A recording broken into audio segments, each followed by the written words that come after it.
আমাদের কিছু শর্ত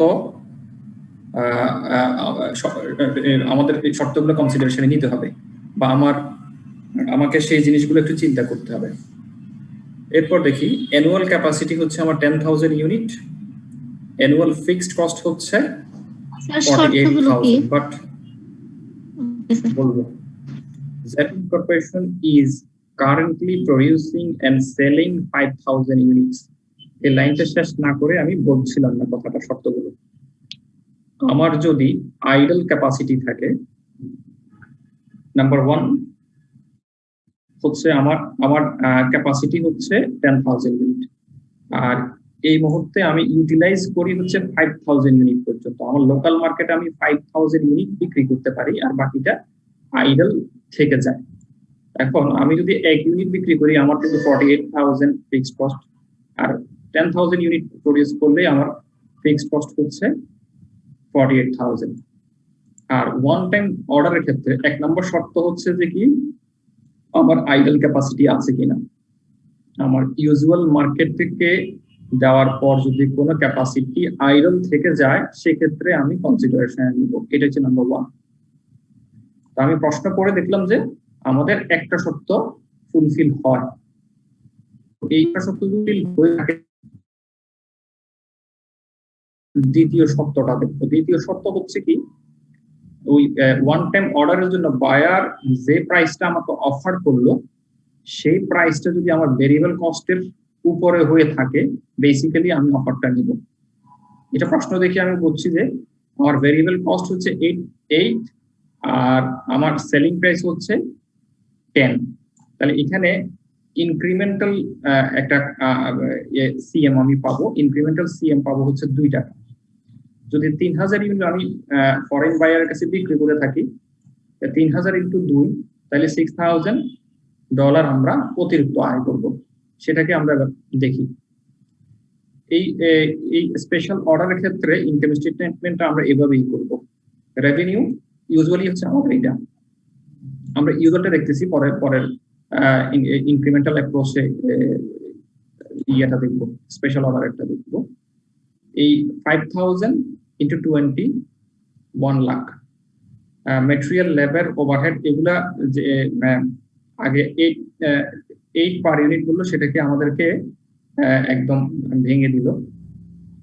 এটা হচ্ছে 40,000, সিএম 60,000, আর ফিক্সড কস্ট 48,000 এর মধ্যে আবার এটাকে আমাদেরকে ম্যানুফ্যাকচারিং এর কত, মার্কেটিং এর কত আলাদা করে দিয়ে দিল।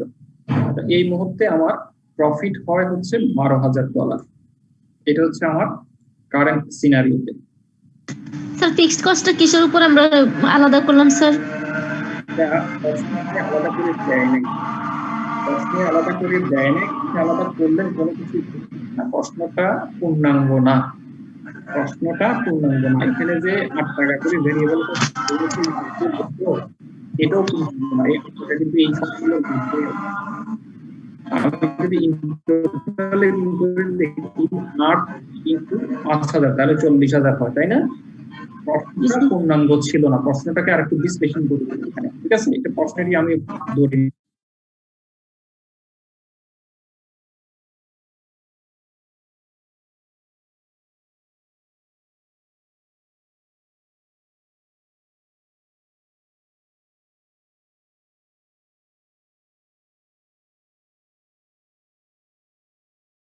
আপনি না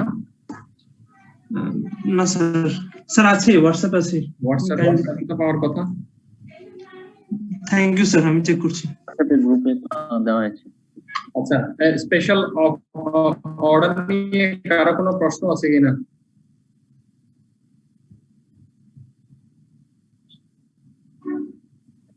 নাই আশা করি। আচ্ছা ঠিক আছে। আচ্ছা, utilisation of constrained resources, resource যদি কম থেকে থাকে, এই রিসোর্স গুলোকে আমরা বেস্ট ইউটিলাইজেশন করব। সেক্ষেত্রে আমাদেরকে কিছু জিনিস মাথায় রাখতে হবে, সেটা আমরা দেখবো পরবর্তীতে। স্পেশাল অর্ডারের ক্ষেত্রে আমরা দুটো জিনিস মনে রাখবো, একটা হচ্ছে আইডল ক্যাপাসিটি আছে কিনা, 2 নম্বর হচ্ছে যে কি আমার যে রেভিনিউটা আমি আর্ন করব, এক্সট্রা রেভিনিউ আমি আর্ন করব, সেই রেভিনিউটা অবশ্যই আমার ভেরিয়েবল কস্ট Sir, বেশি হতে হবে। আইডল ক্যাপাসিটি কেন আছে, মানে থাকার মানে ইম্পর্টেন্সটা আমি একটু বুঝলাম না একটু। আইডল ক্যাপাসিটি না থাকলে তো আপনি কোনো একটা স্পেশাল অর্ডার নিতে পারবেন না। স্পেশাল অর্ডার মানেই হচ্ছে স্পেশাল। আমরা প্রথম দিকে আলাপ করছিলাম এটা। আপনি একটা ইউজুয়াল বিজনেস করেন, সেটার এক ধরনের প্রাইস আপনি মার্কেটে চার্জ করে থাকেন।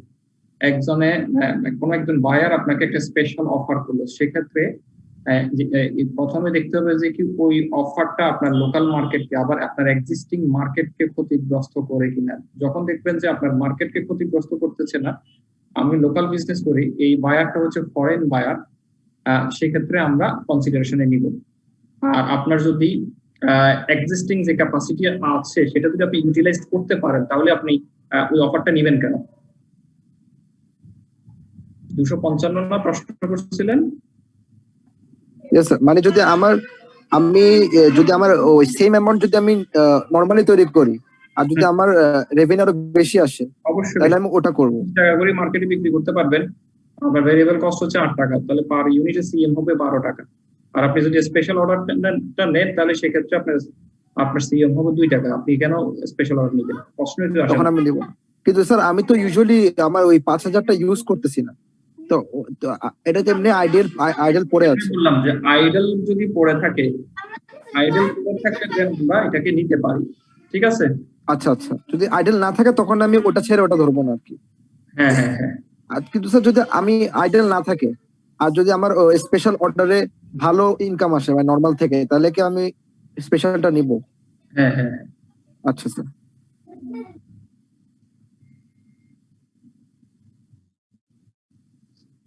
আচ্ছা, কনস্ট্রেন্ট রিসোর্স থাকলে আমরা কি করব একটু পড়ি। Firms often face the problem of deciding how to best utilize a constraint resource. এটা সবসময় একটা কোম্পানি এই ধরনের সমস্যায় পড়তে পারে যে তার যদি একের অধিক প্রোডাক্ট থেকে থাকে, সেক্ষেত্রে কোনটাকে বেশি ইউটিলাইজ করবেন, কোন দিকে কনসেন্ট্রেট বেশি করবেন, এই ধরনের সমস্যায় পড়তে পারেন। সেটার আমরা সমস্যার সমাধান করব। Usually fixed costs are not affected by this particular decision, so management can focus on maximizing total contribution margin. ম্যানেজমেন্টের টোটাল কনসার্নটা হচ্ছে যে কি আমার কন্ট্রিবিউশন মার্জিনটা বাড়াতে হবে, ম্যাক্সিমাইজ করতে হবে। এই কনস্ট্যান্ট রিসোর্সটাকে আমি এমন ভাবে ইউজ করব যাতে আমার কন্ট্রিবিউশন মার্জিনটা বাড়ে। আপনারা একটা জিনিস খেয়াল করে দেখবেন, রমজান মাসে যখন আপনি মার্কেটে শপিং করতে যাবেন, মানে মার্কেটে ওই মাসে তখন যদি আপনি ছোটখাটো কোনো আইটেম ওই দোকানে গিয়ে দিবে না, যদি আপনার ওই প্রোডাক্টের কারণে তার লাভ হবে 5 টাকা। আমরা ছোট্ট একটা এক্সাম্পল বলতে পারি যে আপনি ওই সময় একটা গেঞ্জি কিনতে গেছেন বা স্যান্ডো গেঞ্জি কিনতে গেছেন। একটা স্যান্ডো গেঞ্জি আপনি কিনবেন 100 টাকা দিয়ে, ওনার লাভ হবে 10 টাকা। আপনাকে 10 টাকা ওই সময় ওই সওদাগর সেই জন্য করে কি, এটাকে একটু ব্যাক স্টেজে দিয়ে সে অন্য প্রোডাক্ট গুলোকে প্রমোট করে। একটা প্রোডাক্ট বিক্রি করলে যেখানে 200, 300, 500 টাকা করে লাভ হবে, তো 5 টাকার জিনিস বা 10 টাকার লাভের জন্য সে ওই সময়টা ব্যয় করবে না। তা আমি ম্যানেজমেন্ট অ্যাকাউন্টেন্ট হিসেবেও আমরা ওভাবে চিন্তা করবো যে আমার যে রিসোর্সটা আছে, রিসোর্সটাকে আমি ম্যাক্সিমাইজ করব। যে রিসোর্সটা আমাকে বেশি প্রফিট দেবে সেটাকে আমি বেশি প্রমোট করব, এবং যে রিসোর্সটা আমাকে কম প্রফিট দেয় সেটাকে আমি কম প্রমোট করব। এটাই হচ্ছে আমাদের কনসেন্ট্রেশন। বাট সব প্রোডাক্টই আপনাকে রাখতে হবে, না রাখলে দেখা যাবে যে কি আপনার কাস্টমার আপনার কাছে আসবে না বা আপনার মার্কেটটা আপনার থেকে চলে যেতে পারে। প্রত্যেকটা ইন্ডাস্ট্রিতেই আছে এই ধরনের নেচার গুলো, যে আপনি যদি একটা মুদি দোকানে যান, তার কাছে একটা ম্যাচ বক্স থেকে শুরু করে সব রাখতে হয়ে থাকে। ওই ম্যাচ বক্স একটা বক্স বিক্রি করলে তার লাভ হবে 8 আনা, কিন্তু তাকে ওইটা রাখতে হবে, না রাখলে দেখা যাবে কাস্টমারটাকে সে ধরে রাখতে পারতেছে না। এই ধরনের ইস্যুগুলো কিন্তু এখানে আমরা আমাদের এই কনসেপ্টটা এখানে কাজে লাগাতে পারি। আচ্ছা আমরা একটু আমাদের এক্সাম্পলটা একটু দেখি যে একটা কোম্পানির দুটো প্রোডাক্ট আছে। এই এক নম্বর প্রোডাক্টের সেলিং প্রাইস 60 টাকা, 2 নম্বর প্রোডাক্টের সেলিং প্রাইস হচ্ছে 50 টাকা। ভেরিয়েবল এক্সপেন্সেস বাদ দিলে একটার সিএম 24 টাকা আর একটার সিএম 15 টাকা। তো এক নম্বরের ডিমান্ড হচ্ছে 2000 ইউনিট, 2 নম্বরের ডিমান্ড হচ্ছে 2200 ইউনিট। কিন্তু সিএম রেশিও করতে গেলে দেখা যাচ্ছে যে কি এক নম্বরের সিএমটা বেশি, 2 নম্বরের সিএমটা কম। তো স্বভাবতই আমরা করব কি এতটুকু পর্যন্ত দেখার পর আমরা স্বভাবতই চিন্তা করবো যে কি এক নম্বরের দিকে আমরা কনসেন্ট্রেট করবো, যেহেতু সিএম রেশিও এখানে বেশি, আমরা এদিকে কনসেন্ট্রেট করবো। বাট আমাকে দেখতে হবে যে কি এক নম্বর ইউনিট তৈরি করতে কতক্ষণ লাগে, 2 নম্বর ইউনিট তৈরি করতে কতক্ষণ লাগে, আওয়ারলি আমাকে সেভাবে চিন্তা করতে হবে। Processing time required on machine A1, এক নম্বরটা তৈরি করতে সময় লাগে হচ্ছে 1 মিনিট, 2 নম্বরটা সময় তৈরি করতে লাগে হচ্ছে 1 মিনিটের অর্ধেক, 30 সেকেন্ড। ঠিক আছে? তাহলে যদি আমি মিনিট ওয়াইজ আমার এখানে টাইমটাই হচ্ছে রিসোর্স, যে মেশিন দিয়ে আমি উৎপাদন করি সেই মেশিনটার ক্যাপাসিটি অনুসারে আমাকে চিন্তা করতে হবে। সো আমি যদি 1 নম্বরটা বেশি উৎপাদন করতে থাকি তাহলে কিন্তু আমার 2 নম্বরটা আমি কম উৎপাদন করতে পারবো। আমি যদি এখন আমার রিসোর্স কনস্ট্যান্ট রিসোর্স হচ্ছে আমার টাইম দিয়ে যদি আমি চিন্তা করি, সেক্ষেত্রে দেখা যাবে যে কি 1 নম্বরের পারফরমেন্স কমে যাবে। যে machine A1 is constraint resources, তার মেশিনটাই তার রিসোর্স, এটাকে তাকে অপটিমাইজ করতে হবে। There is excess capacity on all other machines, but machine A1 is being used to 100% of its capacity and has capacity of 2400 minutes per week.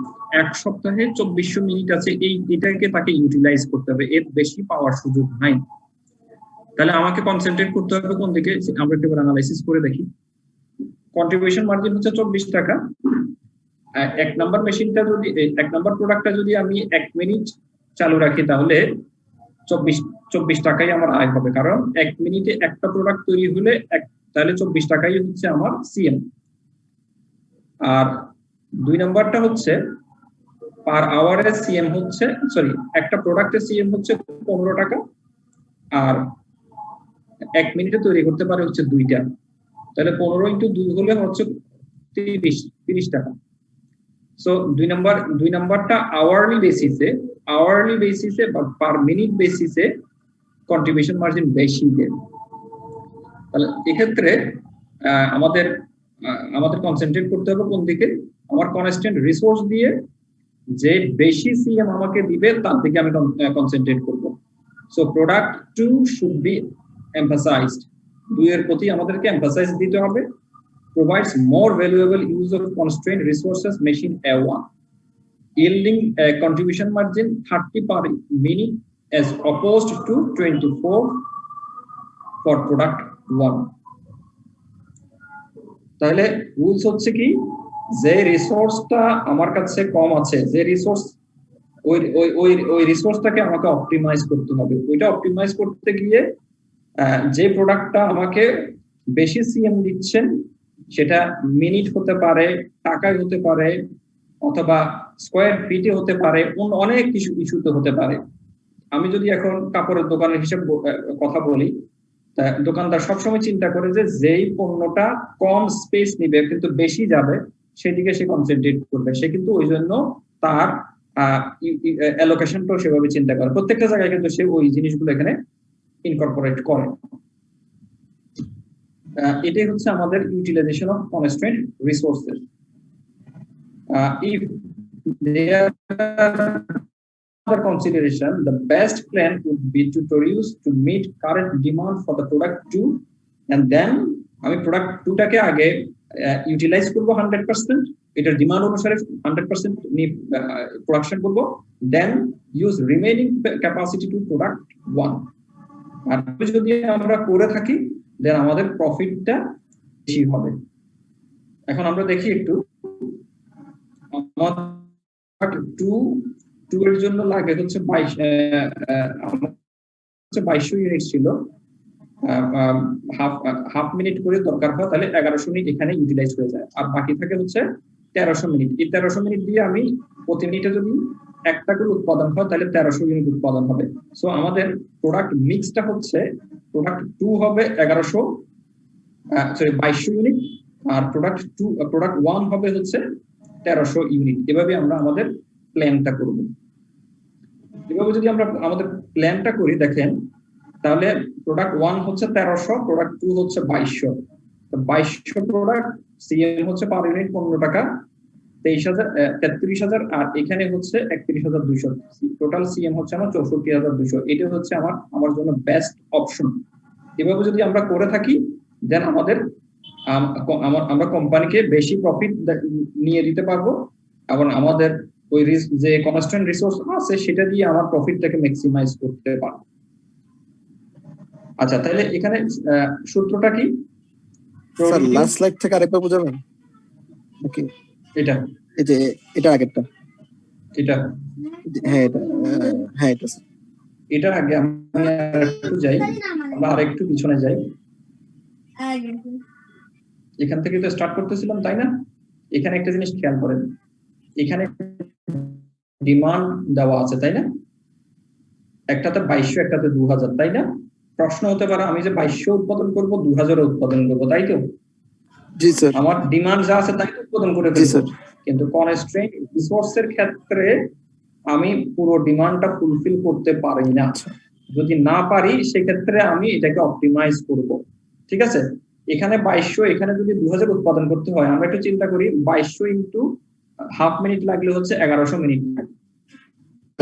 2200টা উৎপাদন করতে যদি আধা মিনিট করে দরকার হয় তাহলে 1100 মিনিট লাগবে, 1100, আর ওটার জন্য আর 2000। এখানে লাগবে 2000, তাহলে 2000 আর 1100, তাহলে হয়তো কত মিনিট দরকার? আমার 3100 মিনিট দরকার। 3100 মিনিট।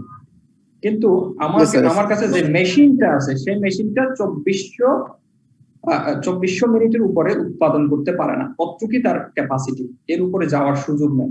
সেজন্যই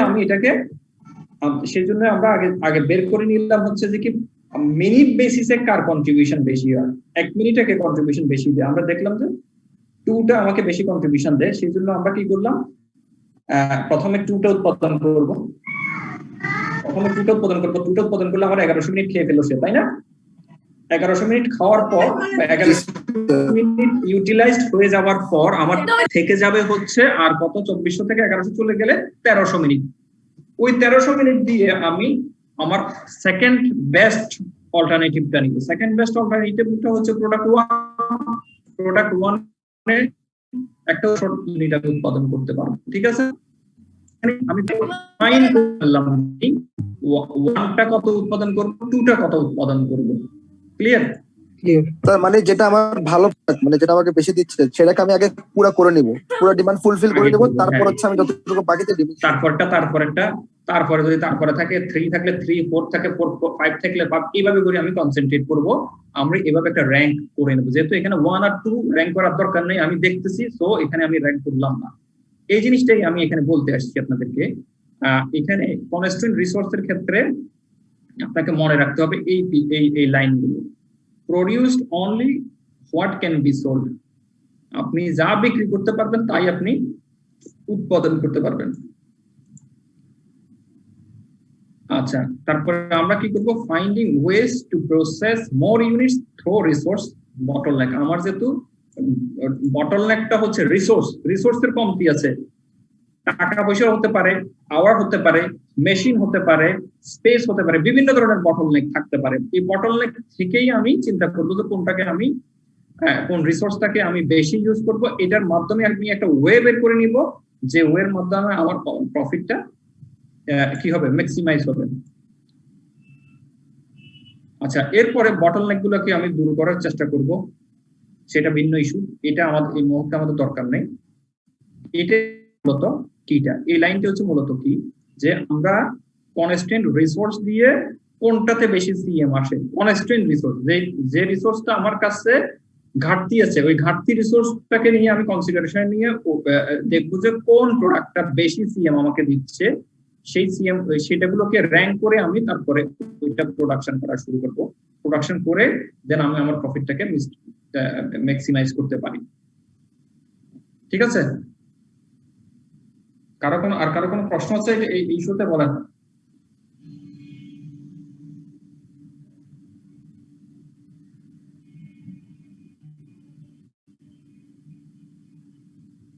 সবাই বুঝে গেছেন?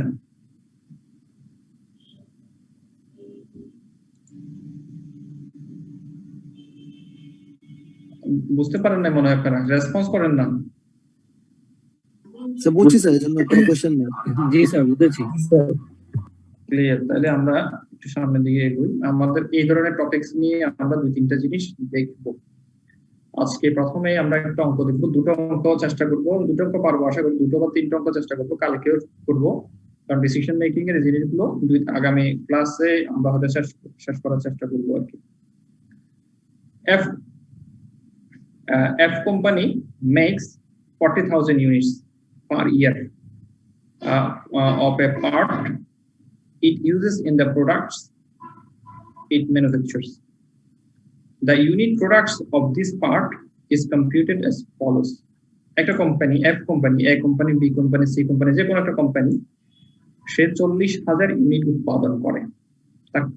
এই 40,000 ইউনিট তার মার্কেটে জন্য দরকার অথবা অন্য কোনো একটা ইউনিটের জন্য দরকার। মোদ্দা কথা হচ্ছে এই 40,000 ইউনিটটা হচ্ছে তার রিকোয়ারমেন্ট, এই প্রোডাক্ট তার লাগবে। 40,000 ইউনিট তার সে তৈরি করে পার ইয়ার অফ এ পার্ট, একটা পার্ট হিসেবে। এটা পার্ট হিসেবে মানে হচ্ছে যে কোনো একটা প্রোডাক্টের জন্য এটা essential. Its uses in the products to it ম্যানুফ্যাকচারস।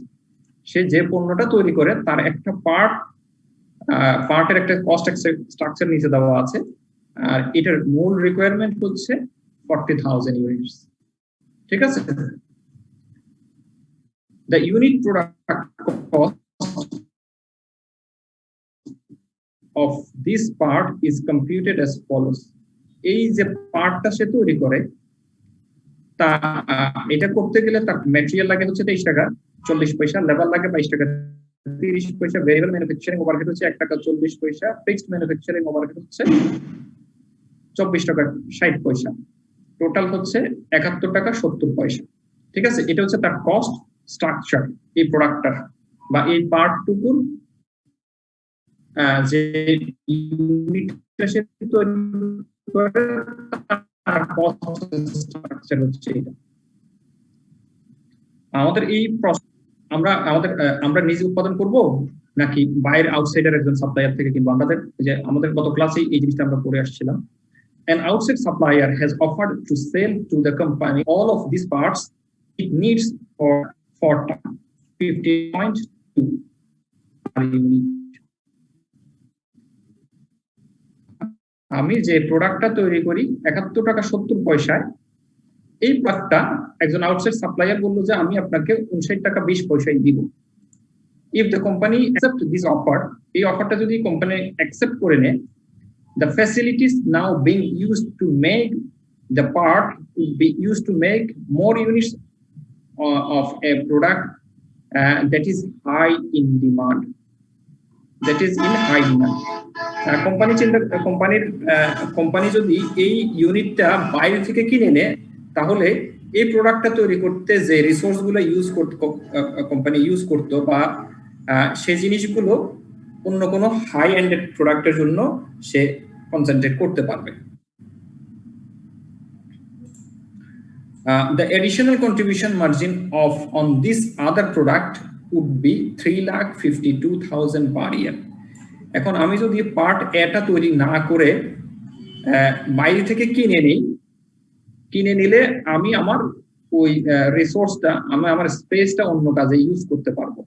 Use করলে যে প্রোডাক্ট আমি তৈরি করতে পারবো, সেই প্রোডাক্টের কারণে এডিশনাল সিএম পাবো হচ্ছে আমি 3,52,000 টাকা পার ইয়ার। এক বছরে 3,52,000 টাকা আমার অতিরিক্ত লাভ হবে যদি আমি ওই ইউনিটটা, ওই প্রোডাক্টটা তৈরি করা বন্ধ করে দিই।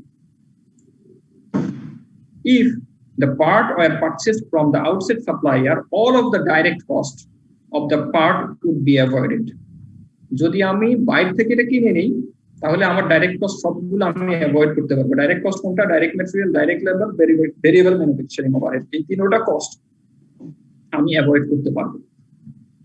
However, স্যার এখানে তো all of the direct labour বলছে শুধু ডাইরেক্ট কস্ট না ঠিক আছে, এখানে এই প্রশ্ন একটু গরমিল আছে। ডাইরেক্ট কস্ট হবে, লেবারটা থাকবে না, ডাইরেক্ট লেবার থাকবে না, মানে এই লেবার এই জিনিসটা থাকবে না। হাউএভার, মানে প্রশ্ন দেওয়ার সময় আমি একটু রিচেক করবো, বই এটা একটা বইয়ের প্রশ্ন, আমি একটু চেক করে নেবো। However 21.90 of fixed manufacturing overhead cost being applied to the part would continue if even the part were purchased from outside supplier. আমার যে ফিক্সড কস্ট আছে তার মধ্যে 21 টাকা 90 পয়সা কন্টিনিউ হবে, ওই বাকিটুকু কিন্তু অ্যাভয়েড করা যাবে। এখানে ফিক্সড কস্ট হচ্ছে কত, 24 টাকা 60 পয়সা, তার মধ্যে 21 টাকা 90 পয়সা পর্যন্ত কন্টিনিউ হবে, বাকিটুকু আমি কি করতে পারবো, অ্যাভয়েড করতে পারবো। This fixed manufacturing overhead cost would be applied to companies' remaining product. So এটা ইউজুয়াল কথা, আমাদের আমরা একটা প্রোডাক্ট বন্ধ করে দিলে ফিক্সড কস্টটা আমাদেরকে চালিয়ে নিতে হবে, ওই প্রোডাক্ট বন্ধ হলে অন্য প্রোডাক্টে সেটা অ্যাবজর্ব করবে। এখন প্রশ্ন হচ্ছে, how much of the unit product cost of টাকা 71.70 is relevant in decision of whether make or buy of the part. এই 71 টাকা 70 পয়সার মধ্যে কত টাকা কস্ট আমার জন্য relevant for decision making purpose. Relevant cost কে আমরা বলে থাকি হচ্ছে যে ডিসিশন মেকিং এর জন্য কস্ট গুলো রিলেভেন্ট, সেটাই হচ্ছে রিলেভেন্ট কস্ট। তাহলে এই 71 টাকা 70 পয়সার মধ্যে কোন কস্ট গুলো কত টাকা, এই কোন কস্ট গুলো রিলেভেন্ট, আমাকে প্রশ্ন করলো, বলতে পারবেন?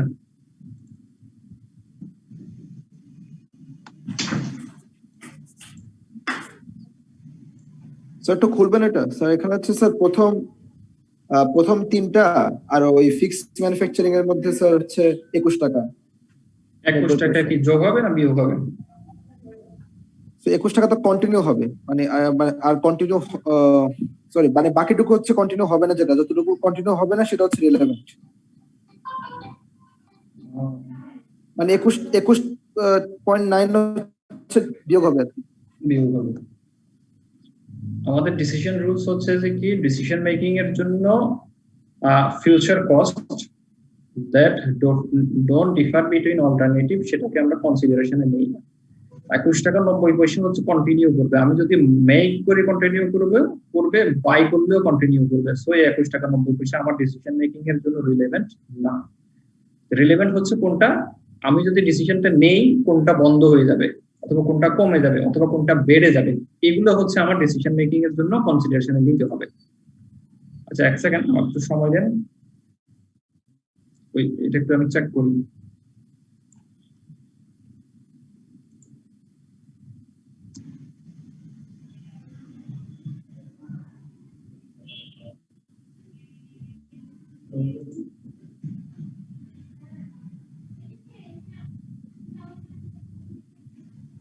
না, বইতেও আছে all of the direct labor cost of the part could be avoided, all of the বলছে, কিন্তু ওই বইতে যেভাবে আছে সেভাবেই আসছে all of the direct labor cost, কিন্তু all of the direct cost হবে, the direct labor cost, the direct labor cost একটা, কিন্তু all of the direct cost হবে, আমাদের কনসেপ্ট তাই বলে। আচ্ছা আমরা আমাদের প্রশ্নে যাই। তাহলে ডিসিশন মেকিং এর জন্য আমাদেরকে কনসিডারেশনে নিতে হবে, যদি আমি মেক করি আমার এই খরচগুলো হবে, আর আমি যদি বাই করি আমার কি খরচ হবে, আর যদি আমি বাই করতে যাই কোন কত টাকা খরচ আমার এখানে রিলেভেন্ট হবে। আপনি যেটা বলছেন সেটাই কারেক্ট। এটা আমরা একটু ইয়েতে দেখি, ডাইরেক্ট ম্যাটেরিয়াল এটা relevant, direct labour relevant, direct material relevant, direct labour relevant, variable manufacturing overhead relevant, fixed ওভারহেডের মধ্যে যেটা অ্যাভয়েড করা যাবে এই অ্যাভয়েডেবল কস্টটা হচ্ছে relevant. So relevant manufacturing cost হচ্ছে সেক্ষেত্রে 49.80। কারো কোনো প্রশ্ন আছে কিনা বলেন?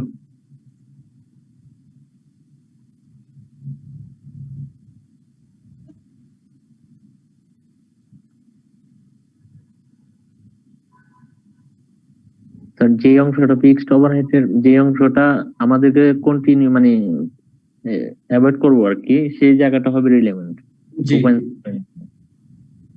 যদি কোনো কস্ট বাড়ে অথবা কমে, যে সেটাও আসবে, সেটাও আসবে। সেটাই হচ্ছে রিলেভেন্ট কস্ট। জি, রিলেভেন্ট কস্টের আমরা সংজ্ঞাটা পড়ে আসছিলাম, এবং রিলেভেন্ট কস্ট ডিটারমিন কিভাবে করবো সেগুলো আমরা প্রথম দিকে পড়ে আসছি। বেসিক্যালি হচ্ছে রিলেভেন্ট কস্ট হচ্ছে ওইটাই ডিসিশনের জন্য যে কস্টগুলোকে আমাদের কনসিডারেশনে নিতে হয়। এখন কোন একটা কস্ট আমি মেক করলেও যা, বাই করলেও তা, সো ওই জিনিসটা তো আমার না না না না না না কি কথা, এটার মিনিং আসবে না। সেই জন্য আমরা ডিসিশন মেকিং এর জন্য সেগুলো কনসিডারেশনে নেই হচ্ছে অ্যাভয়েডেবল কস্ট গুলো অথবা রিলেভেন্ট কস্ট গুলো। আর ইরিলেভেন্ট কস্ট অথবা future cost that don't differ between alternatives এবং সাঙ্ক কস্ট, এগুলোকে আমরা ডিসিশন মেকিং প্রসেস থেকে বাদ দিই বা সেগুলো রিলেভেন্ট কস্ট না। স্পেসিফিক উত্তর হচ্ছে সেগুলো রিলেভেন্ট কস্ট না। তো রিলেভেন্ট কস্ট কোনটা? আমি যদি বাই করি, আমার ম্যাটেরিয়াল লাগবে না, লেবার লাগবে না, ভেরিয়েবল ম্যানুফ্যাকচারিং ওভারহেড লাগবে না। এটা হচ্ছে জেনারেল কনসেপ্ট। বলা দেওয়া থাকুক না থাকুক, এই তিনটা কিন্তু আমার লাগবে না যদি আমি বাই করে যাই। আমি যদি আউটসাইড সাপ্লায়ার থেকে এই প্রোডাক্টটা নেই, তাহলে এই তিনটা খরচ লাগবে না। এবং এই কথাটা নিচে লেখা থাকুক আর না থাকুক, আমাকে ওভাবেই চিন্তা করতে হবে। এখানে একটা জিনিস হচ্ছে আমার কনসেপ্ট, ফিক্সড ম্যানুফ্যাকচারিং ওভারহেডের মধ্যে 24 টাকা 60 পয়সার মধ্যে 21 টাকা 90 পয়সা পারে, যে এই ইউনিটটা দেখভাল করার জন্য যাকে আমি নিয়োগ করেছিলাম সে বিদায় হয়ে যাবে, বা তাকে আমি অন্য জায়গায় সাপ্লাই করে দেবো, তাকে অন্য কোনো কাজে লাগাবো। সেই ক্ষেত্রে এই ইউনিটের জন্য যে কস্টটা স্পেসিফিক ডিফাইন করা ছিল সেটা আর দরকার হচ্ছে না, যার কারণে কিছু খরচ কমবে। সো সেটা তাহলে রিলেভেন্ট। তাহলে material, labour, variable manufacturing overhead এবং ফিক্সড ওভারহেডের মধ্যে যে খরচটুকু আমি অ্যাভয়েড করতে পারবো সেটাই হচ্ছে আমার জন্য রিলেভেন্ট ম্যানুফ্যাকচারিং কস্ট। ঠিক আছে?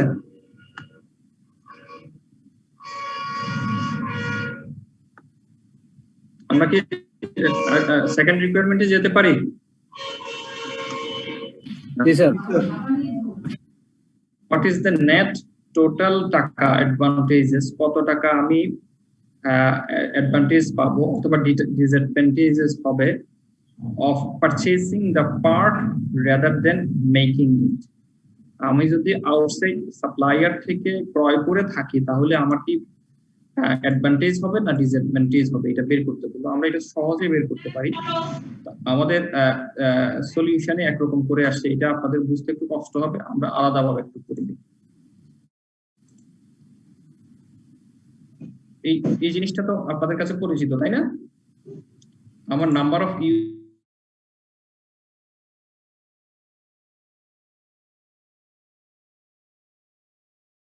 লাগবে, এখানে ম্যাটেরিয়াল হচ্ছে, ডাইরেক্ট ম্যাটেরিয়াল হচ্ছে পার ইউনিট 23 টাকা 40 পয়সা, লেবার ওভারহেড আমি লিখলাম, ফিক্সড কস্ট আমি অ্যাভয়েড করতে পারি 2 টাকা 70 পয়সা, আর অ্যালোকেটেড আদার ওভারহেড হচ্ছে 21 টাকা 90 পয়সা। ইন টোটালে কিন্তু 24 টাকা, ইন টোটালে কত? 24 টাকা 60 পয়সা। টোটাল হচ্ছে 71 টাকা 70 পয়সা। এটা হচ্ছে আমার প্রেজেন্ট কস্ট স্ট্রাকচার। এখন আসেন যে আমি মেক আর কি লাগবে, বাই করে লাগবে। আমরা দেখি তাহলে যদি মেক করি আমার 23 টাকা, এই 23 টাকা 40 পয়সা করে, 23 টাকা 40 পয়সা করে 40,000 ইউনিটের খরচ লাগবে, 9,36,000 টাকা। লেবারের ক্ষেত্রে লাগবে ওই একই রকম 22 টাকা 30 পয়সা ইন্টু 40,000 ইউনিট। ভেরিয়েবল ম্যানুফ্যাকচারিং ওভারহেডের ক্ষেত্রে 1 টাকা 40 ইন্টু 40,000। আর আমি যদি নিজে তৈরি করি, যদি মেক করি, তাহলে আমার এই 2 টাকা 70 পয়সা লাগবে, 2 টাকা 70 পয়সা ইন্টু 40,000 ইউনিট।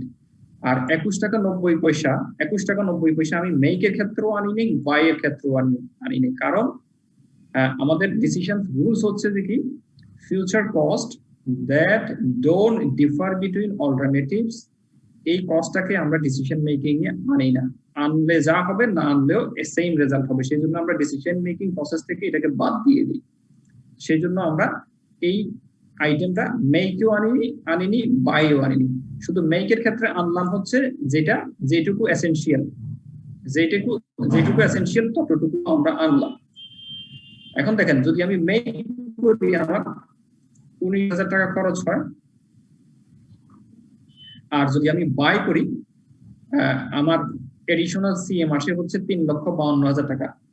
আমার খরচগুলোকে যদি আমি পজিটিভ ফিগারে দেখাই তাহলে আমাদের যেটা সিএম আসবে, যেটা আমার রেভিনিউ, সেটাকে আমি বাদ দিয়ে দেখাচ্ছি, নেগেটিভ ফিগারে দেখাচ্ছি, যে কোনো একটা অল্টারনেট করে আমাকে দেখাতে হবে। কস্ট যদি পজিটিভ ফিগারে থাকে রেভিনিউটা, তখন নেগেটিভ ফিগারে আমাকে রাখতে হবে, না হলে আমার অঙ্ক মিলবে না। কথা বোঝা গেছে? জি স্যার। মানে আমি যদি বাই করি আমার এই 3,52,000 টাকা রেভিনিউ আসবে, রেভিনিউ আসা মানে কস্ট থেকে এটা বাদ যাবে, তাই না? তাহলে আমার কস্ট কমে আসবে, ঠিক আছে? জি। এখন আউটসাইড সাপ্লায়ার থেকে আমি এই প্রোডাক্টটা কততে কিনতে পারি? 59.2 ইন্টু 40,000, তাহলে 23,68,000 টাকা আমার খরচ হবে। 23,68,000 থেকে আমি 3,52,000 বাদ দেবো, যেটা আমার অতিরিক্ত সি দিচ্ছে, বাদ দিলে হয় কত? 20,16,000, আর আমি নিজে তৈরি করলে কত হবে? 19,92,000। 19,92,000। এখন দেখেন মেক করলে 19,92,000, বাই করলে 20,16,000, তাহলে কোনটা করবো আমরা? তো মেক করলে ভালো স্যার। মেক করলে ভালো। আমি এখানে difference in favour of making, এখানে সূত্র দেওয়া আছে, আমার এক্সেলে সূত্র দেওয়া আছে। আমার এখানে যদি বাড়ে কমে দেখবে যে অটোমেটিক চেঞ্জ হয়ে যাবে। তাহলে difference in favour of making 24,000, এই দুটোর পার্থক্য হচ্ছে 24,000 টাকা। যদি আমি মেক করি আমি 24,000 টাকা বেনিফিট পাবো। আবার দেখেন যদি আমি এখানে চেঞ্জ করে দিই, কোনো একটা অপশন চেঞ্জ করলাম, এখানে কোনো একটা ফিগার দেই, দেখেন এখানে যদি আমি সে ফর এক্সাম্পল 24, তো এখানে 30,000 টাকা, এটা আর্টিফিশিয়াল একটা ফিগার দিলাম, দেখুন এখানে কিন্তু ডিসিশন চেঞ্জ হয়ে গেছে, তাই না? Difference in favour of buying 6,000। এই জিনিসটাকে আমাদের অ্যাডভান্টেজ ডিসঅ্যাডভান্টেজ হিসেবে আমরা দেখি। দেখেন বইতে যেভাবে করলো, আমাদের সলিউশনে যেভাবে করলো, সেখানে কিন্তু ভুল আছে। ভুলটা হচ্ছে কি, এটা নেগেটিভ ফিগার হবে, আর এটা বেসিক্যালি হচ্ছে ডিসঅ্যাডভান্টেজ। ডিসঅ্যাডভান্টেজটা কিভাবে থাকবে? নেগেটিভ ফিগারে থাকবে। ডিসঅ্যাডভান্টেজটা নেগেটিভ ফিগারে থাকবে, নাইলে কিন্তু আপনি অ্যাডভান্টেজ দিলেন না ডিসঅ্যাডভান্টেজ দিলেন বোঝা যাবে না, আপনাদের সলিউশনে ভুল আছে। এটা ম্যানুফ্যাকচারিং কস্ট সেভিংস, যদি আমি বাই করে থাকি তাহলে এই টাকাটা আমার খরচ সেভ হবে, আর যদি আমি বাই করে থাকি আমি এডিশনাল সিএম পাবো 3,52,000 টাকা। কিন্তু আমি যদি বাই করি সেক্ষেত্রে আমার 23,68,000 টাকা খরচ হবে। তাহলে এই দুটো হচ্ছে আমার বেনিফিটের জায়গা, আর এটা হচ্ছে খরচের জায়গা। তাহলে খরচ হবে 23,68,000 টাকা, আর কস্ট সেভিংস যা হবে বেসিক্যালি 24,000 টাকা আমার কি হয়ে যাবে? অতিরিক্ত লাগবে, ডিসঅ্যাডভান্টেজ হয়ে যাবে, আমার থেকে রেভিনিউ চলে যাবে। ঠিক আছে? কিন্তু ডিসিশন মেকিং এর জন্য কিছু জিজ্ঞেস করে নাই, অ্যাডভান্টেজ ডিসঅ্যাডভান্টেজ বের করতে বললো, আমি শুধু সেটাই বের করলাম। আর এই এতটুকু দেখলে কিন্তু আপনাদের অঙ্ক বুঝতে সমস্যা হওয়ার কথা। কিন্তু আমরা আমাদের মেক অর বাই ডিসিশনটা এভাবে শিখিয়ে আসছিলাম, গ্যারিসনের বই অনুসারে আমরা কিন্তু এভাবে শিখছি, মেক করলে কত, বাই করলে কত। ঠিক আছে? মেক করলে কত, বাই করলে কত, আমরা এভাবে শিখে এসেছি। জন্য আপনাদের জন্য এই ফর্মুলাটা আমরা রেডি করলাম। এটা একটু ট্রিকি আছে, আপনাদের যদি সমস্যা হয় আবার আমাকে প্রশ্ন করেন, আবার উত্তর দিব আমরা। তারপরে এখানে বলেন 255 কোন জায়গায় অ্যাডিশনাল সিএম এর কথাটা বলছে আমি বুঝিনি, একটু যদি দেখা দিতেন যে আমি প্রশ্ন করার সময় মার্ক করছি, আপনি খেয়াল করেন নাই? খেয়াল করছেন? জি স্যার, পাইছি, থ্যাংক ইউ। এখানে প্রশ্ন বলা আছে যে কি, আমি যদি আউটসাইড সাপ্লায়ার থেকে এই অফারটা নেই, সেক্ষেত্রে আমার ওই ফ্যাসিলিটিসটা দিয়ে এমন একটা প্রোডাক্ট তৈরি করতে পারবো, সেই প্রোডাক্টটা মার্কেটে বিক্রি করলে আমার 3,52,000 টাকা আমার সিএম আসবে, রেভিনিউ আসবে, সেটা আমার কস্ট কমাই দেবে আর কি বেসিক্যালি। জি জি। স্যার আমরা কি এরকম ভাবে কম্পারেটিভ টেবিল তৈরি করে করব সলিউশনটা? আমি যেটা করলাম এটা হচ্ছে আপনাদের জন্য বেটার। আর এখানে যেটা করলো অ্যাডভান্টেজ ডিসঅ্যাডভান্টেজ, এটাতে আপনার কনসেন্ট্রেট, এটাতেও আপনি পারবেন যদি এরকম 5-7টা 10টা অঙ্ক করার পর আপনি সবকিছু ঠোকস্থ হয়ে গেছে, দেন হয়তো সম্ভব হবে। আর এটা দেখে আমিও একটু কি আমার মিলে না কেন, অঙ্ক কেন মিলে না, এখানে লিখতেছে একটা আর হলো আর একটা, মানে আপনাদের সলিউশনে ওই নেগেটিভে দেওয়া হয়নি। তাহলে নেগেটিভে যদি দেওয়া না হয়ে থাকে তাহলে এটার উত্তরটা কি বোঝা যাচ্ছে না। এটা কি বোঝা যাবে? আমি আপনাদেরকে দেখাই, আপনারা হয়তো লাইব্রেরি থেকে যে সলিউশন নেবেন সেখানে এই জিনিসটা এইভাবে দেওয়া।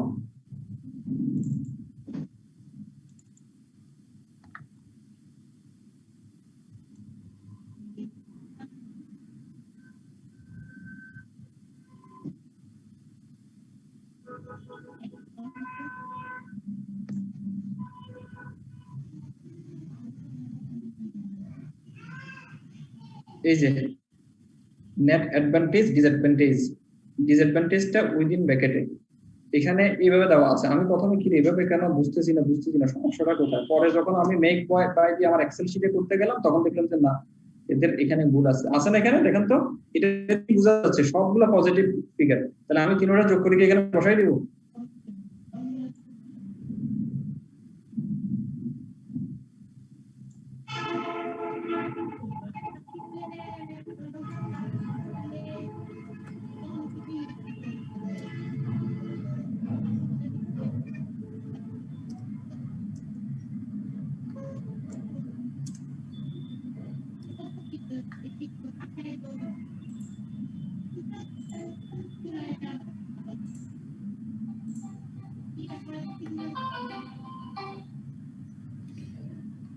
আচ্ছা, এখন এখন আর কারো কোনো প্রশ্ন আছে কিনা? এতটুকু পর্যন্ত কারো কোনো আন্ডারস্ট্যান্ডিং এ কোনো অসুবিধা হচ্ছে কিনা?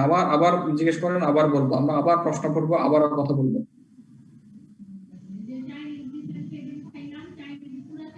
ঠিক আছে মনে হয়েছে।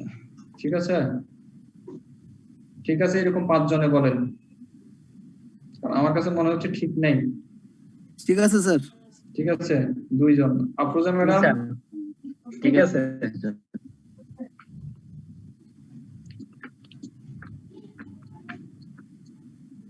তাহলে অ্যাডভান্টেজ বা ডিসঅ্যাডভান্টেজ অথবা ইন ফেভার আমি ডিসিশন তৈরি করব কিভাবে, আমরা এভাবে চিন্তা করব যে আমার মেক কি দরকার হয়, বাই করতে দরকার হয় কি। বাই করতে আমাদের আসলে এই জিনিসটা স্পেশালি দরকার হয়, আমি আউটসাইড সাপ্লায়ার থেকে কততে কিনবো, এই জিনিসটা কিন্তু এর আগের অঙ্কে ছিল। যদি বাই করে থাকি আমি কিন্তু এই বেনিফিটটা পাবো, 3,52,000 টাকার বেনিফিট পাবো। এটা হচ্ছে কস্ট, এটা হচ্ছে বেনিফিট, এটা হচ্ছে আউটফ্লো, এটা হচ্ছে ইনফ্লো। ঠিক আছে, তাহলে এই বাই যদি করি আমি, তাহলে 20 লক্ষ টাকা হচ্ছে আমার আউটফ্লো হবে। আর আমি যদি মেক করি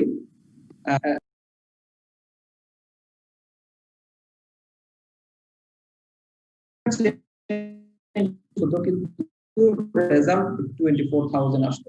ঠিক আছে, যেটা অ্যালোকেটেড ফিক্সড কস্ট 21 টাকা 90 পয়সা, সেটা মেকেও আসতো, বাইতেও আসতো। সো এটা আমার ডিসিশন মেকিং এ এটা না নাই বেটার, সেজন্য আমরা আনলাম না এনে আমরা করলাম যে আমাদের উত্তর হচ্ছে যদি আমি মেক করি 24,000 টাকা আমার উল্টা বেনিফিট হয়, সেক্ষেত্রে আমরা বাই করব না, আউটসাইড সাপ্লায়ার থেকে বাই করব না। আমরা 1 নম্বর রিকোয়ারমেন্টে অ্যাভয়েডেবল কস্ট, রিলেভেন্ট কস্ট বের করার সূত্রটা কি? Direct material, direct labour, variable manufacturing overhead plus avoidable fixed cost. Avoidable other যদি কোনো কস্ট থেকে থাকে সেটাকে আমরা যোগ করে নিব, এটাকে যোগ করলেই আমরা রিলেভেন্ট কস্ট পেয়ে যাবো, অথবা অ্যাভয়েডেবল কস্টটা আমরা পাবো। অ্যাভয়েডেবল কস্টই হচ্ছে relevant cost. What is the maximum amount the company should be willing to pay an outside supplier per unit for the part if supplier commits to supplying 40,000 units required each year? ওই 40,000 ইউনিটই আমি outside supplier থেকে কিনবো, তাহলে কত টাকা আসলে কিনবো? এক্ষেত্রে সূত্রটা হচ্ছে আমার যা ভেরিয়েবল কস্ট অথবা আমার যা রিলেভেন্ট কস্ট, আমার যা অ্যাভয়েডেবল কস্ট, শুধুমাত্র অতটুকুই হচ্ছে আমার জন্য ম্যাক্সিমাম লিমিট, এর থেকে বেশি হলে আমি নিতে পারবো না। মানে এত টাকা পর্যন্ত যদি কোনো আউটসাইড সাপ্লায়ার দেয়, এত টাকার পর্যন্ত ম্যাক্সিমাম লিমিট। ঠিক আছে, সো ম্যাক্সিমাম লিমিট হচ্ছে কত? ম্যানুফ্যাকচারিং কস্ট আমার এখানে অন্যভাবে করছে, আমার ম্যানুফ্যাকচারিং কস্ট হচ্ছে 19,92,000 টাকা, এডিশনাল সিএম হচ্ছে 3,92,000 টাকা। সো এক্ষেত্রে কনসিডারেশনে আসবে হচ্ছে 23,44,000 টাকা ডিভাইডেড বাই 40,000 ইউনিট। তাহলে পার ইউনিটে আমি ম্যাক্সিমাম নিতে পারবো হচ্ছে 58 টাকা 60 পয়সা। হ্যাঁ, এখানে আরেকটা জিনিস অতিরিক্ত, যে রিলেভেন্ট কস্ট বা অ্যাভয়েডেবল কস্টের সাথে যুক্ত হবে হচ্ছে যে বেনিফিটটা আমি পাবো ওই ডিসিশন নেওয়ার কারণে এই 49.80 সাথে আমি পাবো হচ্ছে 3,52,000 টাকা। 3,52,000 টাকা আমি অতিরিক্ত বেনিফিট পাবো। তাহলে এটাকে আমি যদি ইউনিট দিয়ে ভাগ করে নিই, 40,000 দিয়ে আমি ভাগ করলে তাহলে পার ইউনিটে হয় 8 টাকা 80 পয়সা। সো 49.8 প্লাস 8.8 যুক্ত করলে হয় 58 টাকা 60 পয়সা। এটাকে ওনারা গ্রসে করছেন।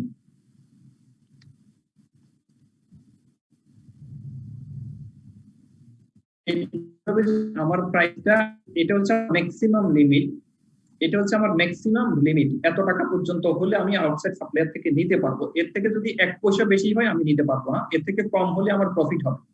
যদি 58 টাকা 59 পয়সা হয় তাহলে আমি প্রফিট করতে থাকবো, আমার নিজের লাভ হতে থাকবে। সো আমাকে লাভের কথা জিজ্ঞেস করেনি, প্রশ্ন হচ্ছে যে কি ম্যাক্সিমাম কত টাকা পর্যন্ত হলে আমি আউটসাইড সাপ্লায়ার থেকে ওই অফারটা নিতে পারবো। বুঝা গেছে?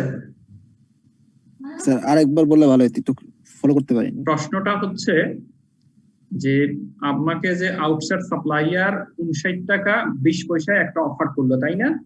এখন প্রশ্ন করলো যে কত টাকা হলে আপনি অফারটা নিতে পারবেন। 59 টাকা 20 পয়সা হলে আমি নিব না, আমি কি করব? মেক করব, কারণ মেক করলে আমার 24,000 টাকা উল্টা বেনিফিট হয়। তাহলে আমি মেক করব। এখন আমাকে প্রশ্ন করা হয়েছে যে কি কত টাকা পর্যন্ত, ম্যাক্সিমাম কত টাকা পর্যন্ত আমি তার থেকে নিতে পারি, কত টাকা পর্যন্ত অফার করলে আমি নিতে পারি। প্রশ্ন বোঝা গেছে? কিন্তু স্যার উপরে তো আমাদের ইউনিট প্রোডাক্ট কস্ট হচ্ছে 71 টাকা 71 টাকা 70 পয়সা আমার প্রোডাক্ট কস্ট। সেখানে আবার ফিক্সড কস্ট আছে। ফিক্সড কস্টটা তো আমি মেক করি বাই করি আমার জন্য সেম। এটা আমার জন্য নেওয়া না নেওয়া তো ডিসিশন মেকিং এর জন্য ইস্যু না। এটা 71 পয়সা আসবে। হ্যাঁ বুঝতে পারছি। আচ্ছা, এখানে আমরা আবারও দেখি, ওই যে দেখেন বাই করলে আমার 59 টাকা 20 পয়সা, আর আমি যদি মেক করি আমার কত 49.80 আসে। আর এখানে এই ক্ষেত্রে ডিসিশন মেকিং এর রুলস হচ্ছে যে কি আমি মেক করলে আমার যত টাকা খরচ হয়, ভেরিয়েবল কস্ট ডিসিশন মেকিং এর জন্য যত টাকা খরচ হয়, সাথে ওই যে আমি যদি মেক করি, আমি যদি বাই করি, এই কন্ট্রিবিউশনটা তো আমি পাবো, তাই না? এটাকেও আমি যুক্ত করে নেব। তাহলে ওই সর্বোচ্চ অত টাকা পর্যন্ত আসতে পারে। যদি এই প্রশ্নে এই 3,52,000 টাকা না থাকতো তাহলে 49.80 আমি আমার জন্য ম্যাক্সিমাম লিমিট হতো। ঠিক আছে, একটা জিনিস হচ্ছে যে কি এই মেক করি আর বাই করি এখানে জিরো হয়ে যাবে, আমি ইনডিফারেন্স পয়েন্টে থাকবো। এটা হচ্ছে বেসিক্যালি ইনডিফারেন্স পয়েন্ট। এখন দেখেন এটাকে আমি জিরো করে দিই, কোনো একটা জায়গায় আমি 24,000 লিখে দিই।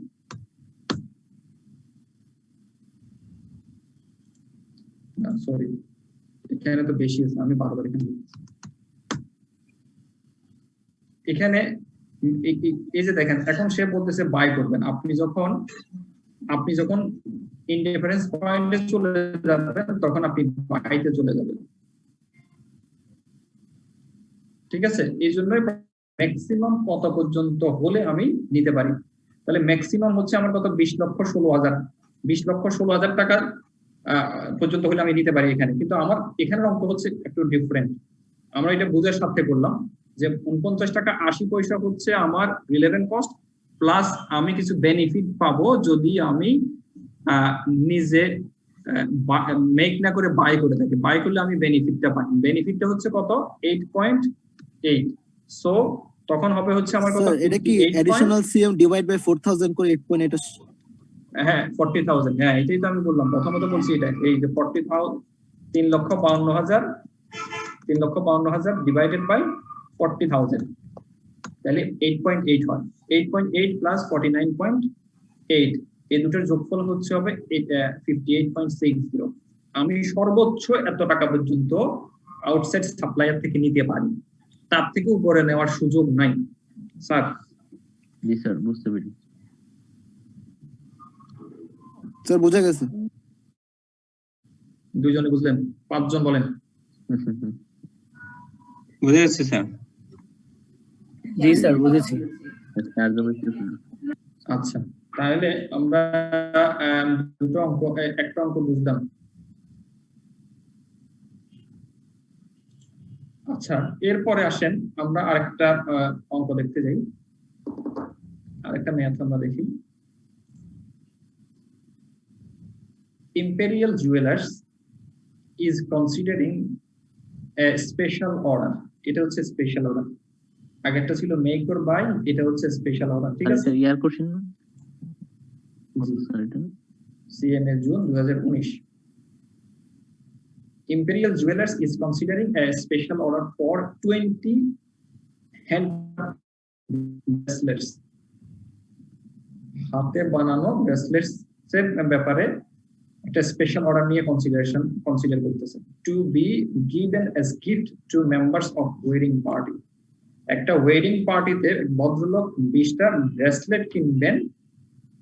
এখন এই ইম্পেরিয়াল জুয়েলার্স কে সেটার কনসিডারেশনের জন্য, সেটার জন্য একটা স্পেশাল অফার করলেন। The normal selling price of A bracelet is টাকা 189.95। মার্কেটে ইম্পেরিয়াল জুয়েলার্স এই ব্রেসলেটটাই বিক্রি করেন 189 টাকা 95 পয়সা। and its product cost is, এই প্রোডাক্টটা তৈরি করতে খরচ হয় হচ্ছে 149 টাকা, এবং সেটার একটা ব্রেকডাউন দেওয়া হলো। ম্যাটেরিয়াল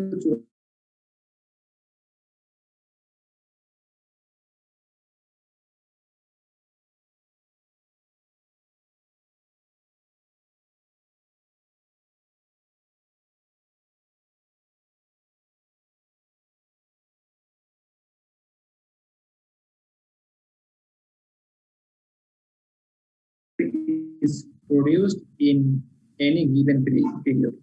আমি একটা গিভেন পিরিয়ডে কত তৈরি করলাম বা তার উপরে কিন্তু এই কস্টটা এফেক্ট ফেলবে না, এটা আনএফেক্টেড থাকবে, ঠিক আছে?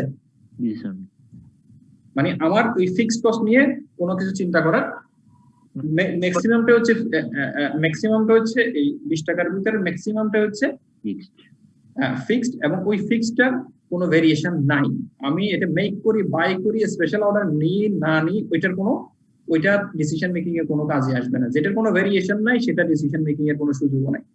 হাউএভার টাকা 4 অফ দ্য ওভারহেড, ওই ওভারহেডের মধ্যে 4 টাকা is variable with respect to the number of bracelet produced. এই 20 টাকার ভিতরে এতক্ষণে আরেকটা কথা আসলো যে এই 20 টাকার মধ্যে 4 টাকা হচ্ছে ভেরিয়েবল।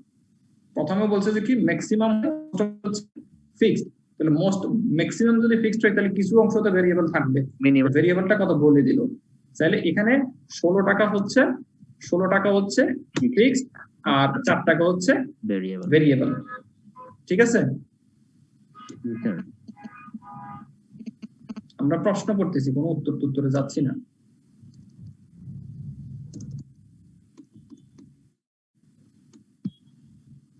আচ্ছা, the consumer who is interested in special bracelet order would like to special মানে যিনি যে কাস্টমার এই স্পেশাল অর্ডারটা দিবেন উনি একটা স্পেশাল ফিলিগ্রি করতে বললেন। মানে উনি বললো যে আপনি মার্কেটে যে দেন সেটার সাথে একটা স্পেশাল ফিচার যুক্ত করে দিবেন, স্পেশাল একটা কারুকার্য করে দিবেন টু দ্য ব্রেসলেট, ওই ব্রেসলেটের মধ্যে। and this filigree would require additional materials costing টাকা 2 per bracelet, এবং ওই রিকোয়ারমেন্টটা ফুলফিল করতে গেলে 2 টাকা করে অতিরিক্ত খরচ হবে, আরো 2 টাকা লাগবে। and would also require acquisition of a special tools costing 250। এই যে 2 টাকা লাগে, এটা করতে গেলে একটা ইকুইপমেন্ট লাগে, সেটার খরচ হচ্ছে 250 টাকা। ওই স্পেশাল টুলসটার দাম হচ্ছে 250 টাকা। That would have no other use, এবং এটার অন্য কোনো ইউজ নেই। Once the special order is completed, এটার শেষ, এটার খেলা খতম। This order would have no effect, এটা আমার ডিসিশন মেকিং এর কাজে লাগবে। 2 টাকা অতিরিক্ত আমার খরচ হবে যদি স্পেশাল অর্ডার নেই, সেটাও আমার কাজে লাগবে। ওই 4 টাকা লাগবে স্যার। আচ্ছা, this order would have no effect on the company's regular sales, and the order could be fulfilled by using company's existing facility. আবারও বলেছে যে আমরা যে স্পেশাল অর্ডার নিতে গেলে আমাকে দেখতে হবে যে আমার ক্যাপাসিটি আছে কিনা। বলছে যে কি কোম্পানির এক্সিস্টিং যে ক্যাপাসিটি আছে এটা দিয়ে এটা করা সম্ভব, এবং এটার কারণে যে রেগুলার সেলস ছিল তাতে কোনো হ্যাম্পার হবে না, কারণ মার্কেটে এটা যাচ্ছে না, যাবে একটা স্পেশাল জায়গায়, সেখানে এটা শেষ। প্রশ্ন হচ্ছে what effect would accepting this order, এই অর্ডারটা যদি আমি নেই আমার ইফেক্ট কি হবে on the company's net operating income, আমার অপারেটিং ইনকামে এফেক্ট কি হবে if the special price is টাকা 169.95, যদি এই স্পেশাল অর্ডারটার দাম 169 টাকা 95 পয়সা যদি দাম নিয়ে থাকি, তাহলে আমার নেট ইনকামে এটার ইফেক্টটা কি হবে?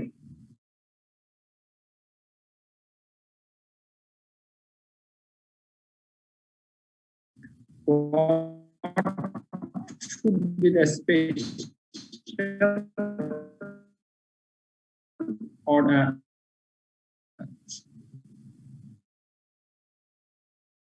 জি স্যার, বুঝতে জি স্যার। সবাই চুপ হয়ে গেলেন মনে হয়, কি সবাই? একজনে ফেসবুকে একটা ছবি দিচ্ছে যে ক্লাস চলতেছে, আমি ঘুমোচ্ছি। ক্লাস তো চালু থাকলে হয়। আমরা মাঝে মাঝে বিভিন্ন সময় যখন ওয়েবিনার করি বা বিভিন্ন প্রোগ্রাম করি, তখন মাঝে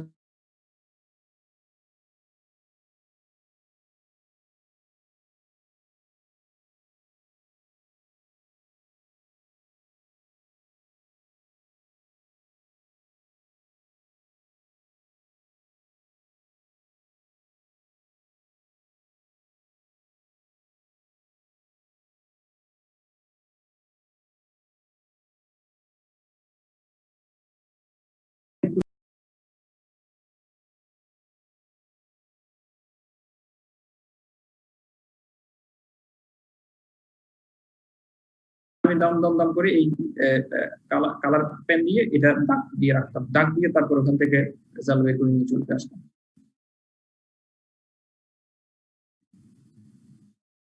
কারণ এরপরে আমার অন্যদিকে ঠিক আছে। এখানে তাহলে ডিসিশনের জন্য কি কি দরকার?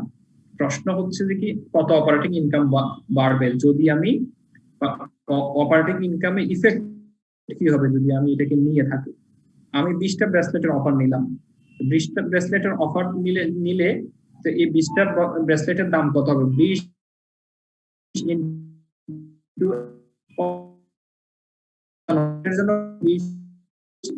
ইন্টু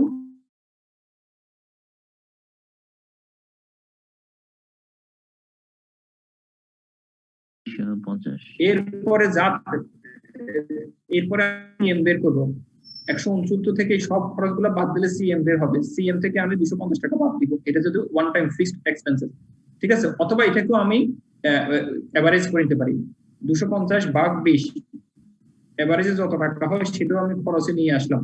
তাইলে আমার 169 থেকে ওই খরচগুলো বাদ দিলে যদি অতিরিক্ত ইনক্রিমেন্টাল রেভিনিউ আসে তাহলে আমি এটা নিব, আদারওয়াইজ নিব না। এখানে একরকম ভাবে করছে, এটা আমি আপনাদেরকে দেখাচ্ছি। এটা হচ্ছে আমাদের আমরা একটু অন্যভাবে করি স্পেশাল অর্ডার। অঙ্কটা আমরা করি, ম্যাটেরিয়াল কস্ট কত মনে আছে? 45। জি স্যার 45। ম্যাটেরিয়াল হচ্ছে 84। জি স্যার 45 হইল।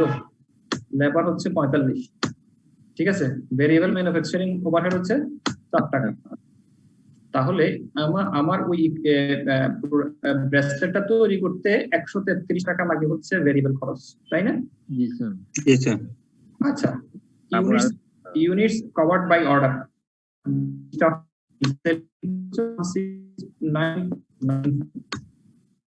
ঠিক আছে?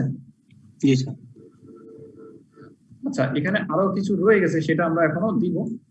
তাহলে 84, 45, 4 এটা আবার এখানে ইয়ে করা আছে। সরি, ডিরেক্ট লেবারে অ্যাডিশনাল 2 টাকা লাগবে না স্যার? ওই যে এটা ওইটা উপরের নাই, এটা হচ্ছে এক্সিস্টিং ফিগার, এগুলো হচ্ছে এক্সিস্টিং ফিগার। এটা হচ্ছে প্রশ্ন, এতটুকু হচ্ছে প্রশ্ন, তাই না? জি স্যার। আমরা এখন উত্তর লিখতেছি, তাইলে এখানে 2 টাকা লাগবে, তাই না? জি। আরো এই 2 টাকা গ্রিন মার্ক দেখেন, এই 2 টাকাও কিন্তু আমার এখানে ছিল না। এখন দেখেন, তাহলে এই 169 ইন্টু 20 এই ফিগারটা চলে আসবে। তারপর হচ্ছে 84 ইন্টু 20, 45 ইন্টু 20, 4 ইন্টু 20, 2 ইন্টু 20 সব চলে আসবে। তাহলে ইনক্রিমেন্টাল রেভিনিউ এটা, ইনক্রিমেন্টাল এটার জন্য ভেরিয়েবল কস্ট হচ্ছে কত? 2700। তাহলে এটা থেকে একটা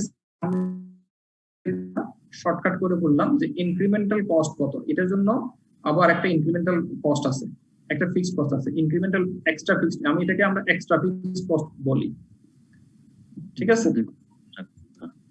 এক্সট্রা ফিক্সড কস্ট লিখি, এটা আমরা লিখিনি এখানে, এটা হচ্ছে কত? 250 টাকা। 250 টাকা, জি। তাহলে আমার টোটাল কস্ট কত? এই 2700 যোগ 250, 2950।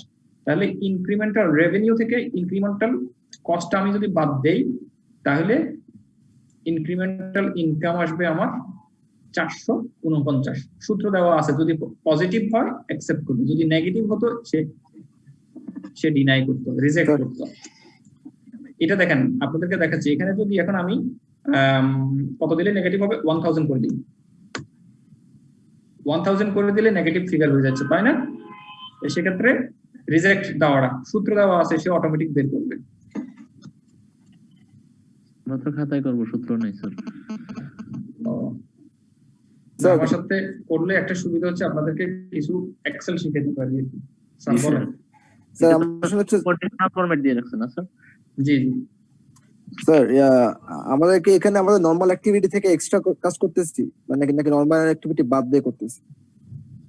নরমালটা বাদ, নরমাল তো আমার কোনো কনসিডারেশনের সুযোগ নেই। আমরা যখন কিছুক্ষণ আগে দেখছিলাম স্পেশাল অর্ডারের জন্য দুটো জিনিস থাকতে, একটা হচ্ছে আইডল ছিল স্যার, এখানেও আইডিয়াল আছে, বলে দিছে তো আমার এক্সিস্টিং ক্যাপাসিটি দিয়েই এটা করা সম্ভব। এটার জন্য আমার নরমাল যে প্রোডাকশন লাইন তাতে কোনো সমস্যা হবে না, এবং নরমাল যে সেলস তাতেও কোনো সমস্যা হবে না।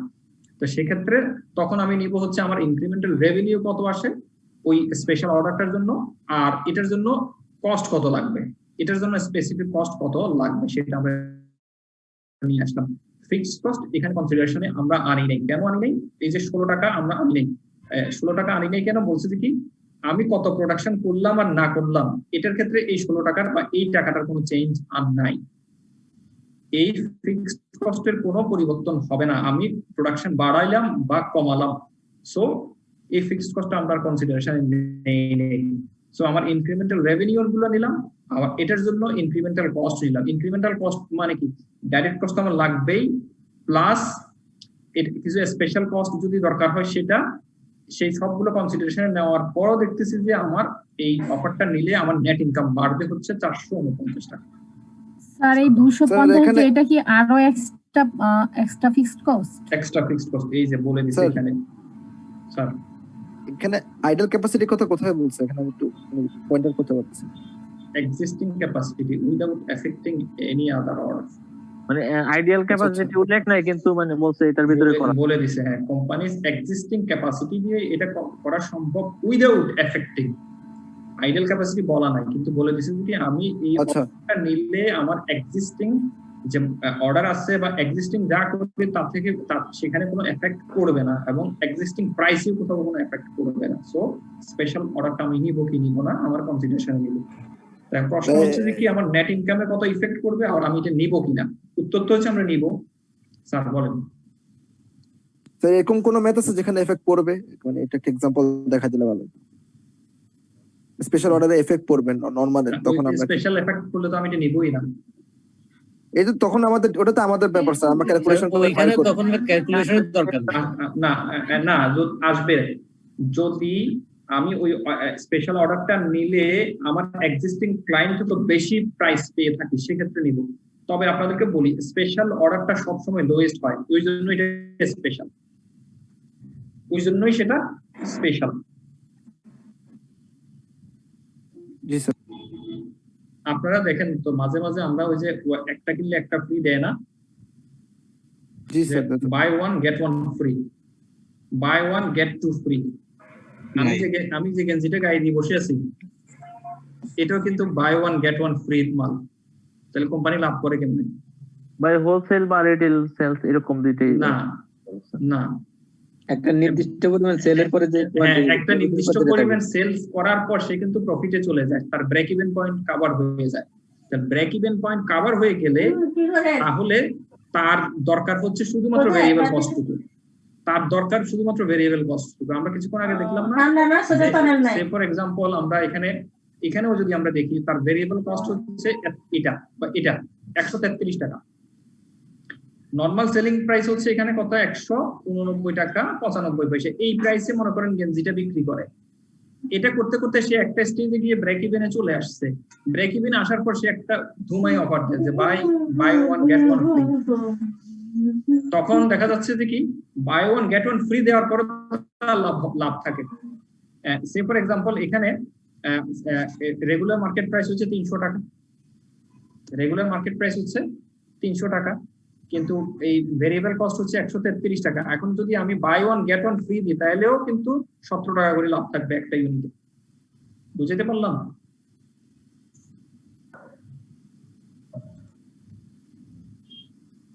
মানে ফিক্সড কস্ট কভার হয়ে যাওয়ার পরে যদি আমি যতটুকু সেল করি এটা তো আমার লাভ, এটা তো আমার কমে সেল করলে সমস্যা নেই। হ্যাঁ, ফিক্সড কস্ট কভার হয়ে যাওয়ার পর ভেরিয়েবল আমরা সিবিপি বললাম না, ফিক্সড কস্ট কভার হয়ে যাওয়ার পর যে এক্সট্রা সিএমটা থাকে সেটা আমার প্রফিটে গিয়ে কন্ট্রিবিউট করে, তাই না? জি স্যার। যে আমি এক ইউনিট বিক্রি করবো মানে ওইটা প্রফিটে, এখন আমার সিএম কিছু কমে যাবে আর কি। আমি ফিক্সড কস্ট কভার করে এরপর অতিরিক্ত যে ইউনিট গুলো বিক্রি করবো সেখানে আগে যদি আমি 100 টাকা সিএম পাইতাম এখন 20 টাকা সিএম পাবো, সমস্যা কি? ওই 20 টাকাও তো আমি প্রফিটে গিয়ে কন্ট্রিবিউট। যতক্ষণ না পর্যন্ত স্যার ভেরিয়েবল কস্ট নিচে নামতেছি ততক্ষণ তো স্যার প্রফিট হবে না। ভেরিয়েবল ওই জন্যই আমরা বারবার বলি যে কি আমি সর্বনিম্ন কততে অ্যাকসেপ্ট করতে পারবো। ওই যে কিছুক্ষণ আগে অঙ্ক দেখলাম যে প্রোডাক্টটা তৈরি করতে যে টাকাটা যে ভেরিয়েবল কস্ট দরকার হয় এর নিচে নামার সুযোগ থাকে না, এর নিচে নামলে লস হবে। আমরা সেই জন্য বলি যে variable cost is fixed cost. কিসের ক্ষেত্রে? পার ইউনিটের ক্ষেত্রে, কারণ ও এর নিচে নামলেই কোম্পানি লস করবে, বড় ধরনের লস করবে। এর উপরে থাকলে যদি ব্রেক ইভেন কভার করে ফেলে তাহলেও কিন্তু লাভ করবে। আমি একটা ইন্ডাস্ট্রিতে চাকরি করি, এই আমরা সে ফর এক্সাম্পল সিমেন্ট ইন্ডাস্ট্রির কথা বলি, যে মার্কেটে একটা প্রাইসে আমরা সিমেন্ট বিক্রি করি, কিন্তু কোনো একটা রিজিয়নে গিয়ে আমরা অনেক কম দামে সিমেন্ট বিক্রি করে দিই। এটা একটা স্ট্র্যাটেজিক কারণে করি। এক ব্যাগ সিমেন্ট উৎপাদন করতে আমার খরচ পড়ে 350 টাকা, কোনো একটা রিজিয়নে গিয়ে আমি এটা 320 টাকা বিক্রি করে দিয়ে চলে আসি, তাহলে আমার জন্য এটা ক্ষতি হওয়ার কথা না? জি স্যার। হ্যাঁ, ক্ষতি হওয়ার কথা। কিন্তু এই সিমেন্টের আমার ভেরিয়েবল কস্ট হচ্ছে 220 টাকা। আমি যদি ওই স্পেশাল রিজিয়নে বিক্রি করলে আমার যদি 5000 টন বেশি বিক্রি করি তাহলে কিন্তু আমি পার ইউনিটে আমি 100 টাকা করে অতিরিক্ত লাভ করবো, কারণ আমি আমার যে রিজিয়নে আমি বিজনেস করি সেই রিজিয়নে আমি ব্রেক ইভেন পয়েন্টে পৌঁছে গিয়ে লাভও করি। তাহলে আমি আরেকটা রিজিয়ন যদি আমি নেই সেখানে যদি ব্রেক ইভেনের উপরে ভেরিয়েবল কস্টের উপরে বিক্রি করতে পারি সেটাই আমার জন্য লাভ।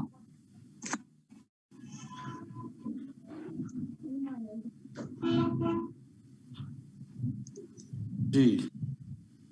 আজকে আমরা ইম্পর্টেন্ট দুটো টপিকস এর শিখলাম এবং ওই দুটো টপিকস এর দুটো অঙ্কও করলাম। ওই রিসোর্স কনস্ট্রেন্টের এটা আমরা এখন ধরতে পারবো না, কারণ এই সময়ের মধ্যে ধরলে আমরা এটাকে সলভ করতে পারবো না, এটা আমরা আগামী ক্লাসে করবো। আজকে যে দুটো করলাম এটাতে যদি আবারও যদি কারো কোনো সমস্যা থাকে আবারও আমাকে প্রশ্ন করতে পারেন, আমাকে রিপিটেডলি জিজ্ঞেস করেন, আমি একবার না হলে একদিকে না হলে অন্যদিকে হলে বুঝাবো, ঠিক আছে? কারণ শুধুমাত্র আপনাদের বোঝার জন্য প্রশ্নের সলিউশন যেভাবে করছে সেভাবেও আমি দেখালাম, কারণ আপনারা আবার এটাকে সলিউশনের সাথে মিলাবেন। তো মিলাইতে গেলে বলে স্যার করলো একরকম, এখানে দেখি আরেক রকম। সেই জন্য আমি ডিফারেন্ট ওয়েতে আপনাদেরকে দেখানোর চেষ্টা করলাম যাতে আন্ডারস্ট্যান্ডিংটা পুরোপুরি ক্লিয়ার হয়।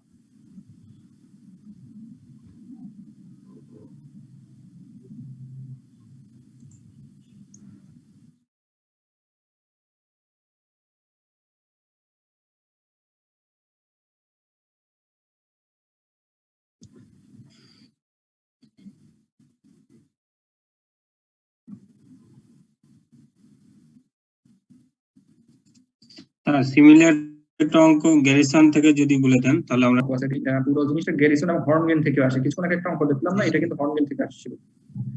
এটা গ্যারিসনের অঙ্ক। গ্যারিসন এটা বইতে পাওয়া যাবে না, এটা ওরা অন্য জায়গা থেকে এটা কালেক্ট করছেন। এটা ইম্পেরিয়াল জুয়েলার্স, এটা সম্ভবত হর্নগেনের অঙ্ক। এরপরে কিন্তু প্রচুর অঙ্ক আসছে হর্নগেন থেকে। দেখেন হর্নগেনের থেকে 11, 22 অনেকগুলো অঙ্ক আসছে। হর্নগেন গ্যারিসন দুটো থেকে আসছে। হর্নগেন থেকে 11, আপনারা হর্নগেনটা একটু দেন 11, আমি বলে দিব আপনাদেরকে।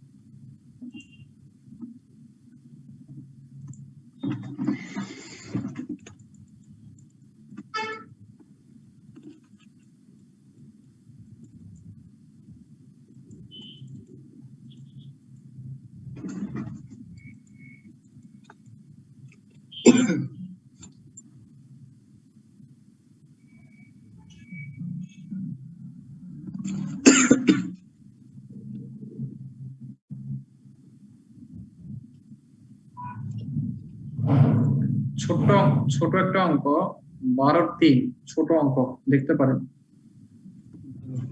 লিখে নেন 12 এর 3। জি স্যার 12 12 এর 4, 12 এর 5, এটা হচ্ছে কনস্ট্রেন্ট রিসোর্সেস। ছোট ছোট অঙ্ক। তারপরে 12 এর 6,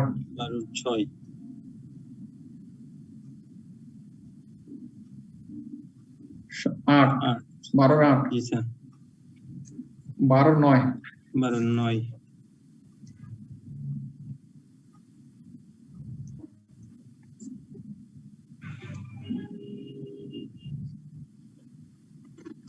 10, 11, 12,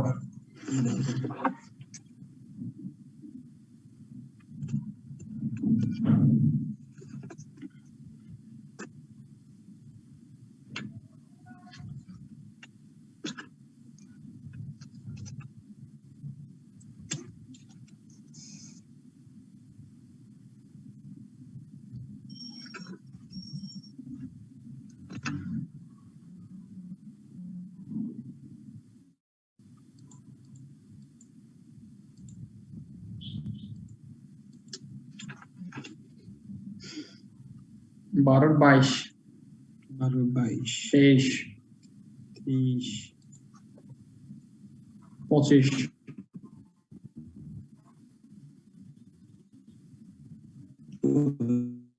25,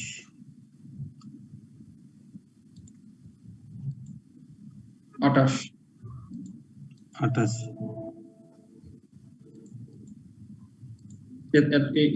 এই গ্যারিসনটা দেখেন, নেক্সট ক্লাসে হর্নগেন গুলো বলে দিই।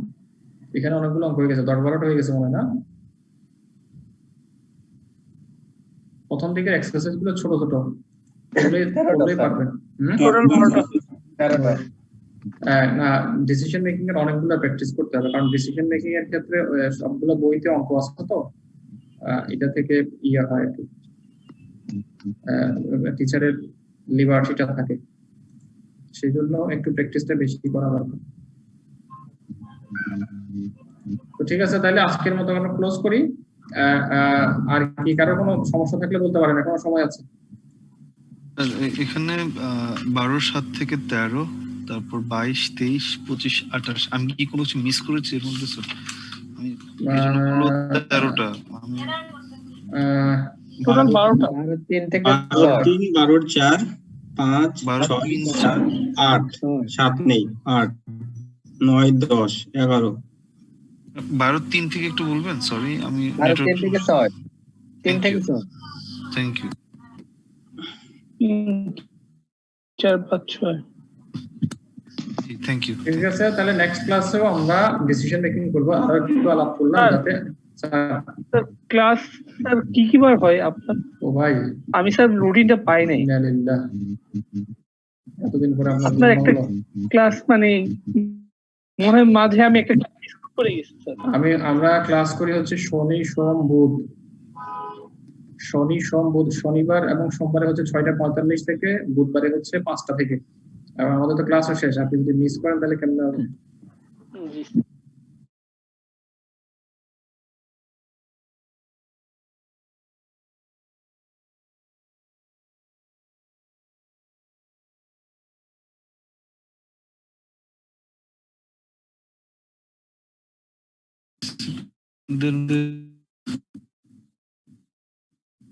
পাচ্ছেন না, গ্রুপ ওয়ার্ক করছেন, এরকম কেউ আছেন?